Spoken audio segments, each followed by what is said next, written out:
Warning, F-bombs are armed and may be dropped. A little in-depth into mandatory exemptions. First of all, what does that mean?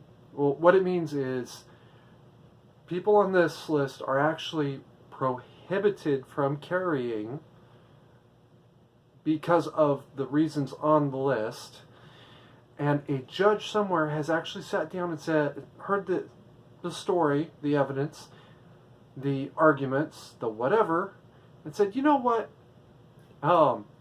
Skids, I believe everybody, possibly and you, that you should be exempt, and I so order. Or however they word it, I don't care. So let's go through the list. Convicted felon.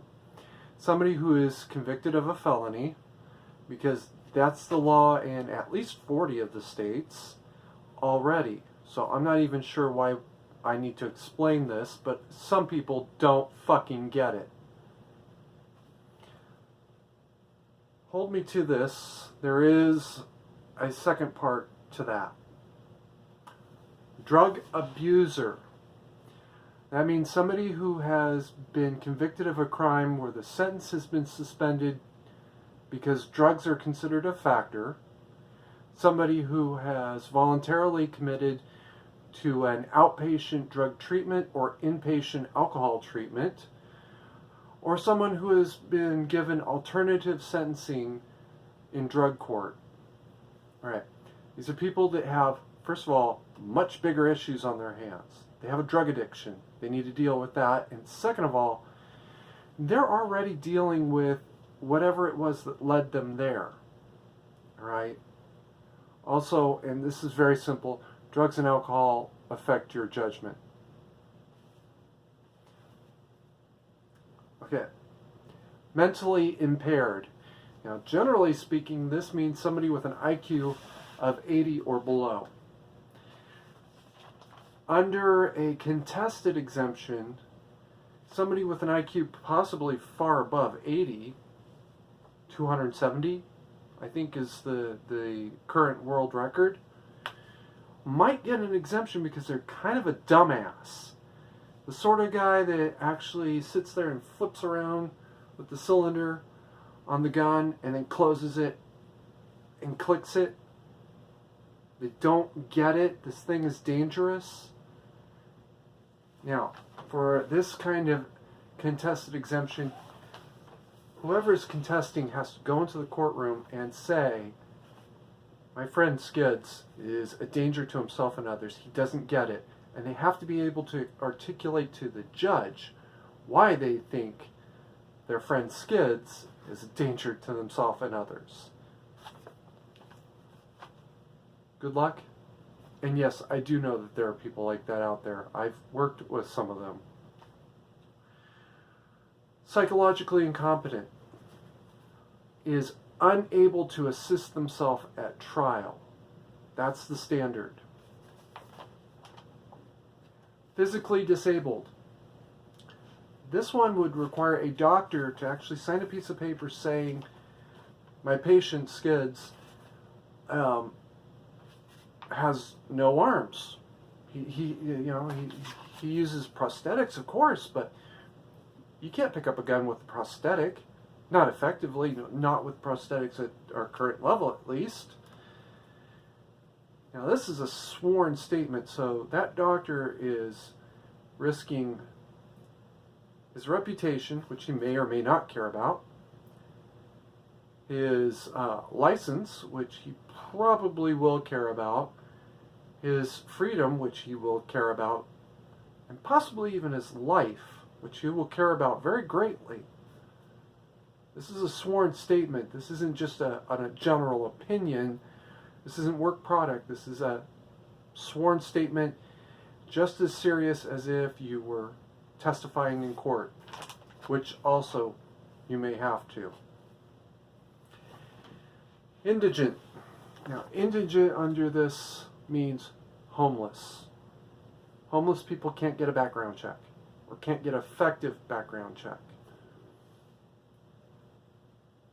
That's also the only one on the mandatory exemption list that you actually have to go into court and plead for yourself, which you can do in the process of pleading not guilty to a violation because, Your Honor, I'm homeless.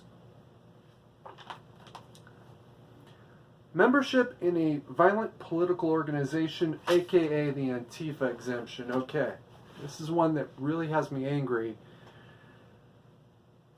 Antifa is a purely violent political organization. They terrorize people, they threaten people, they actually do attack people. Okay, it happened just a couple of days ago in Portland when Andy Ngo was milkshaked with concrete. The fact that he was still standing afterwards is pretty impressive. That must be one bad motherfucker, to be honest with you. Get hit in the face with wet concrete.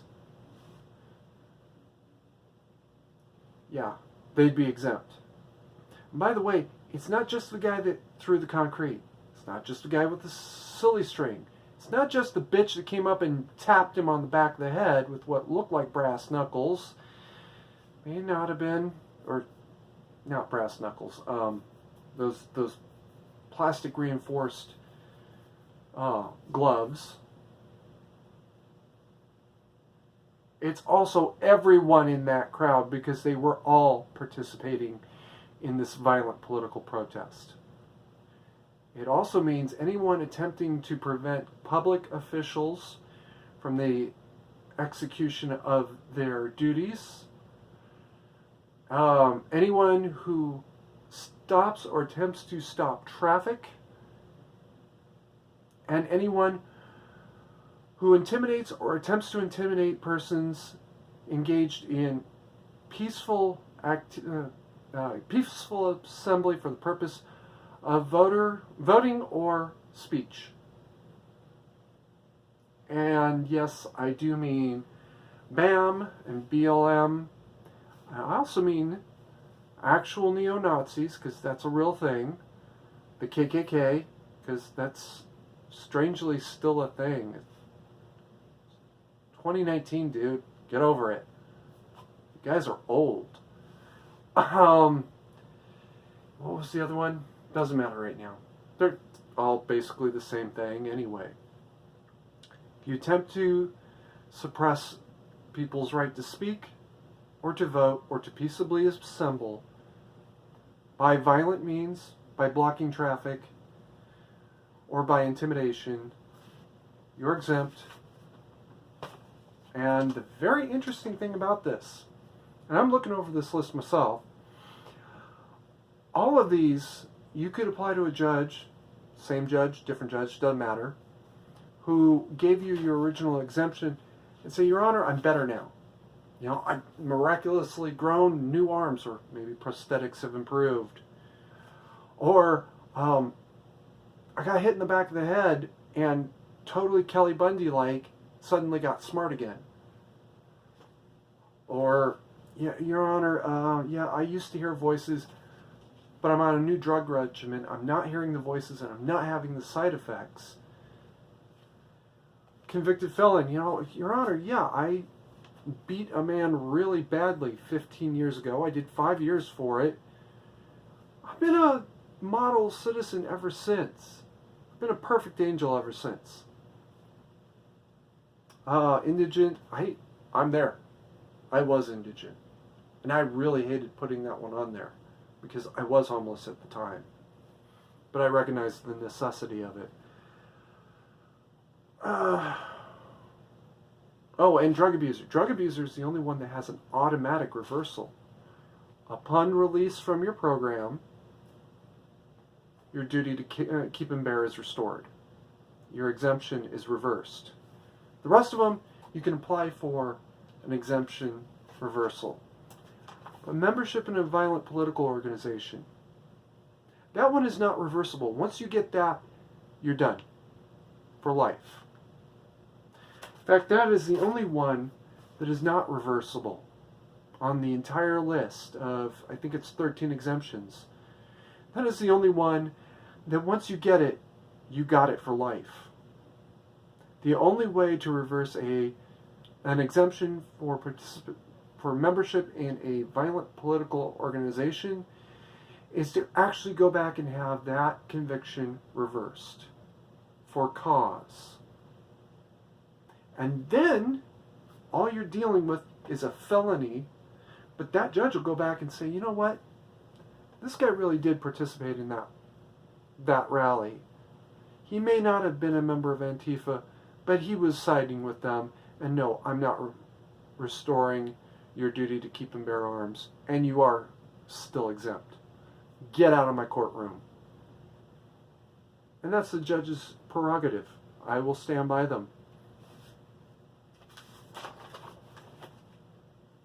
That is the mandatory exemption list. Now, if I have to go back over the conditional and elective exemption list later on, I will. Leave me a comment, and I'll do it if y'all ask. Until then, unless you're Antifa, keep calm and mandatory carry on.